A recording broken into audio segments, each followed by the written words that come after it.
Welcome back. I'm Karen, founder and managing director of Orchid Leadership Coaching and Consultancy Limited, encouraging you to embrace the leader within. Whether you're a CEO leading a company, an executive leading a team of innovators, an emerging entrepreneur, or a working or stay-at-home parent leading the family and home, now's the time to embrace the future, empower the new you. Welcome to episode 10 of Enlightened Leadership Coaching Snippets from our season of podcasts linking to leadership. In this episode, we'll be deep diving into strength through diversity and inclusion. If you missed our earlier episodes, don't worry, they're available to download on numerous major podcast platforms. Do ensure to subscribe or follow so not to miss out on future upcoming episodes. Getting back to today's episode, focusing on strength through diversity and inclusion. Through our leadership journey, we empower the notion that opportunities create winning certainties, and that all things are possible with agility, collaboration, and innovation. Co-constructed, distributed ownership through combining and aligning all talent from a diversity of gender, sexual orientation, generational, ethnic and religious backgrounds, and of physical abilities leads to a creative melting pot of sustained success.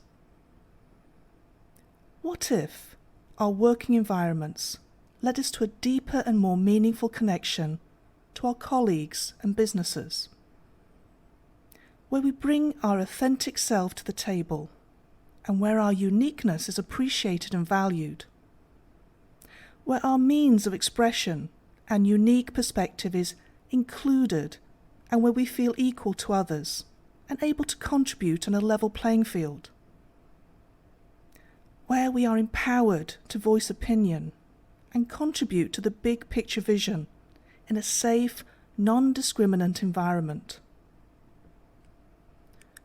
What if, in the same manner, our home environments led us to a deeper and more connected existence in our family relationships, where children and grandparents feel heard and are authentically valued for their contribution in cross-generational discussions and decision-making processes, where cross-generational mentoring and coaching within the family creates sustainable family goals that are aligned and profitable for all family members, where the ideals of diversity and inclusion are introduced in early childhood and reinforced by example and in practice, so that these ideals are embedded as our children grow into young adults and impactful citizens. Let's dig a little deeper and bring some clarity to today's theme of diversity and inclusion. Firstly, let's explore what we mean by diversity. Quite simply, diversity is any dimension that can be used to differentiate groups and people from one another. When considering diversity, we are empowering people by respecting and appreciating that which makes them different and also which aligns them to us. Diversity allows for the exploration of difference in a safe, positive and nurturing environment. It allows us to embrace and celebrate the rich dimensions of diversity contained within each individual and place positive value on diversity within a community and within the workforce. Each individual within an organization brings with them a diverse set of perspectives, work and life experiences, as well as religious and cultural differences. The power and benefits of diversity can only be realized when we recognize these differences and learn to respect and value each individual, irrelevant of their background. Let's also see what we mean by inclusion. Inclusion is a sense of belonging. Inclusive cultures make people feel respected and valued for who they are as an individual or group. There is a level of supportive energy and commitment necessary to nurturing and sustaining this essential principle. Within an organization, inclusion becomes a practice where different groups or individuals having different backgrounds are culturally and socially accepted and welcomed, as well as equally treated.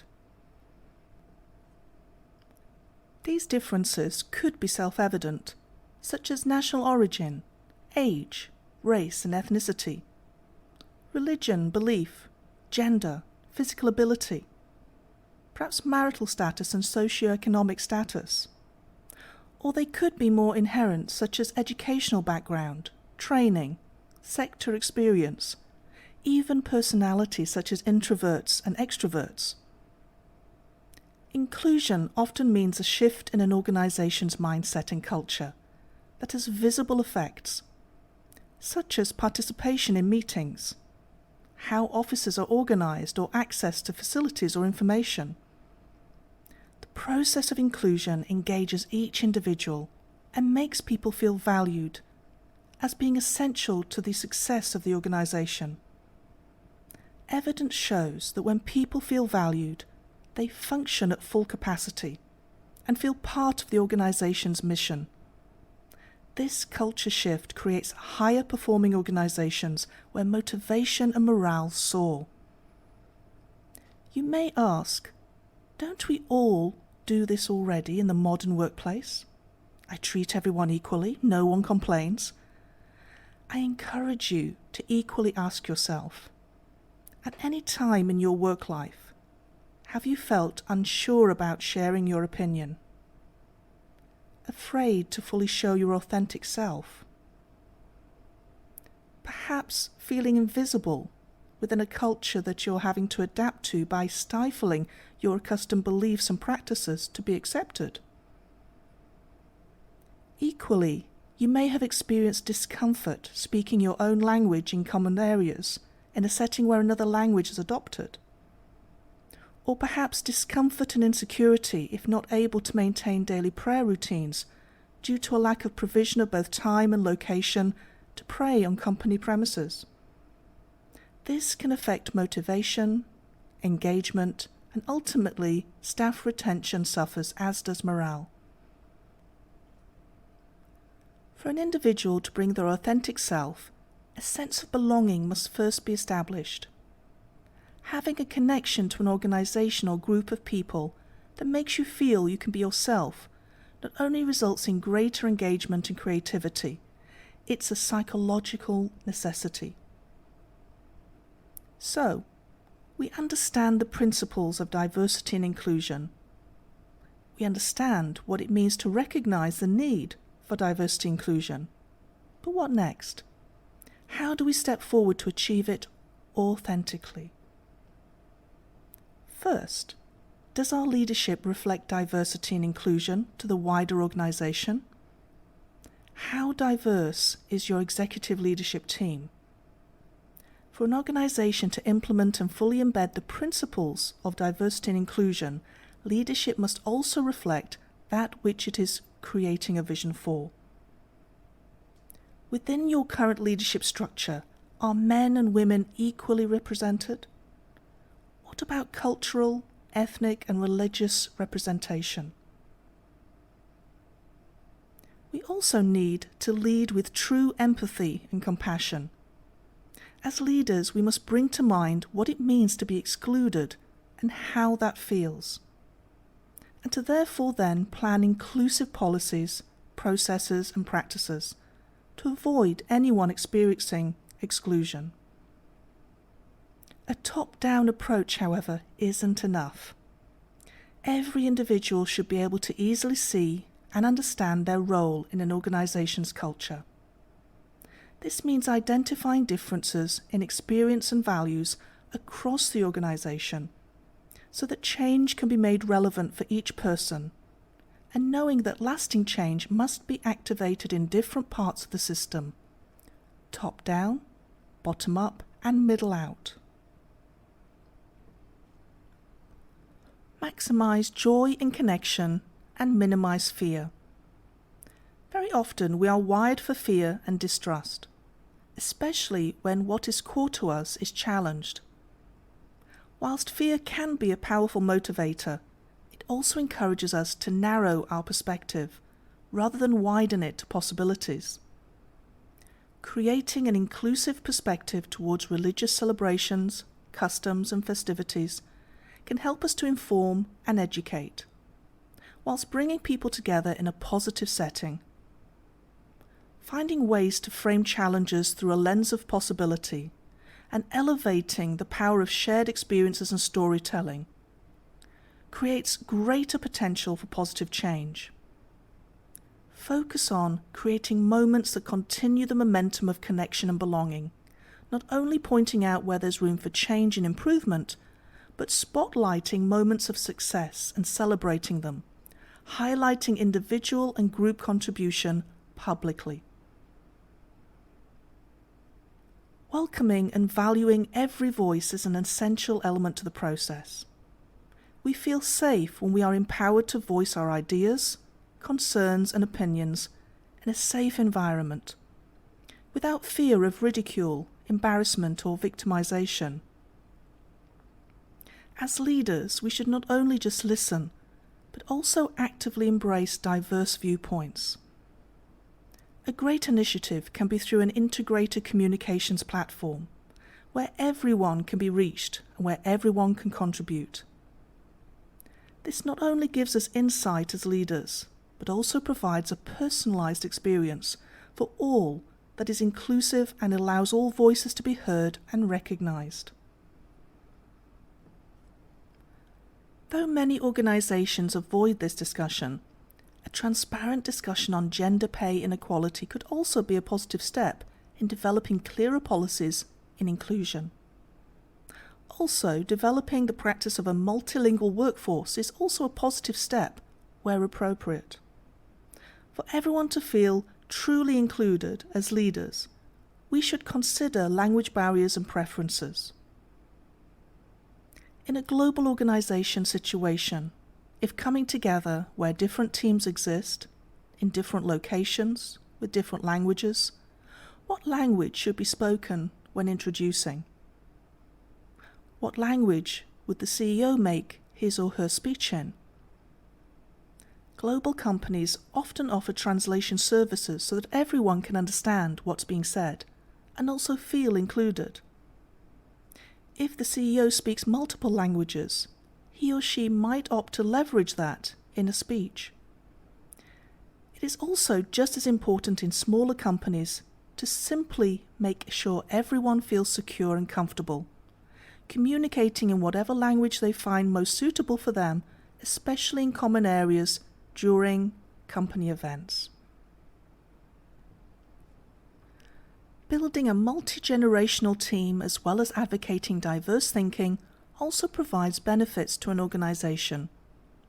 Embracing diverse thinking is useful in generating ideas and getting useful feedback, while at the same time creating an environment where everyone feels relevant and part of a shared vision.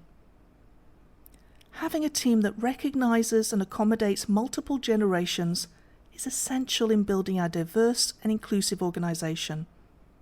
Incorporating fresh new tech-savvy skills and combining them with the more experienced and knowledgeable team members to complement skills and expertise to create and innovate towards success. Ensuring meetings are inclusive is an area to consider, where meeting materials and questions to be discussed are distributed in advance. This is helpful for those who have an alternative first language from that of the organization, and for introverted employees who function better when they are given time to process information before reacting to it. Reach out to people. Make sure you have the right technology for virtual meeting participants to have a meaningful experience. Welcome everyone appropriately and pause to make sure all are given the opportunity to take part in the conversation. Perhaps rotate meeting times if you have remote workers in different time zones. Be conscious of your communication style. Don't assume you know more than others by explaining concepts they may already understand, and promote active debate and of course be courteous to all. Finally, Consider measures to eliminate bias in recruitment and assessment processes, as well as in promotional opportunities, as well as then reflecting on your brand as an organisation. Brand and culture are very much connected. The products or services you put out into the world reflect your values and your biases. In your journey towards building a more inclusive organisation, it's important to consider the relationship between what's happening inside and outside your organisation.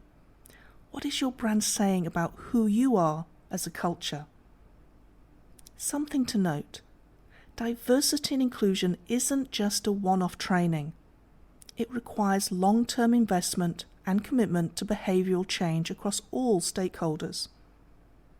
To prioritise a caring-centred culture, as leaders we can welcome ongoing feedback to understand what's going on under the surface.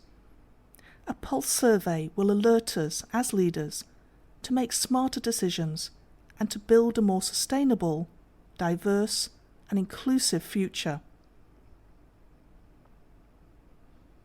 A challenge I lay before you: take measure of the diversity of your leadership team. The diversity of your leadership will speak volumes as to your organisation's culture and openness to inclusion. In what ways are you currently seeking ways in which to be inclusive in your leadership role? What might that look like?